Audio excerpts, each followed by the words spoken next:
नमस्कार, आप देख रहे हैं इंडिया लाइव टुडे 24 न्यूज। तो चलिए रुक करते हैं आज की प्रमुख और बड़ी खबर पर। बीजेपी को पुराने सहयोगियों से बड़ा खतरा। एनडीए से गठबंधन तोड़ने वाली पार्टियों की हो गई है लंबी लिस्ट।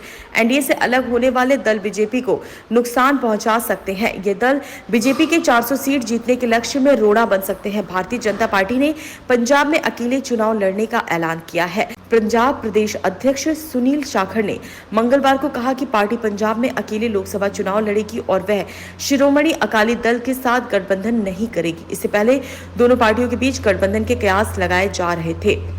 पिछले हफ्ते सूत्रों ने कहा था कि अगर दोनों पार्टियां राज्य में सीट बंटवारे पर आम सहमति पर पहुंचती हैं तो अकाली दल और भाजपा चुनाव पूर्ण समझौता कर सकते हैं। अकाली दल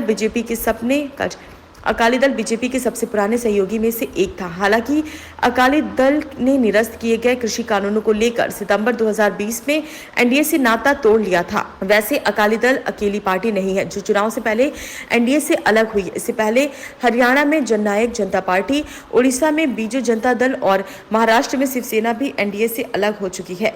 इन राज्यों में बीजेपी अकेली चुनाव लड़ रही है। एनडीए से गठबंधन तोड़ने वाले दलों से बीजेपी को नुकसान माना जा रहा है कि चुनाव के पहले एनडीए से गठबंधन तोड़ने वाले दल बीजेपी को नुकसान पहुंचा सकते हैं।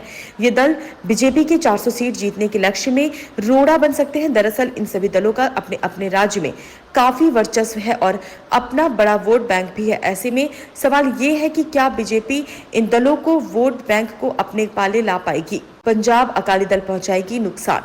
पंजाब में अकाली दल एक प्रमुख राजनीतिक पार्टी है। 2019 के लोकसभा चुनाव में अकाली दल और बीजेपी ने मिलकर चुनाव लड़ा। हालांकि दोनों दलों के खाते में 2-2 सीटें आई थी। इस चुनाव में अकाली दल को 27% से ज्यादा वोट मिले थे, जबकि बीजेपी को 10% से भी कम वोट मिले थे।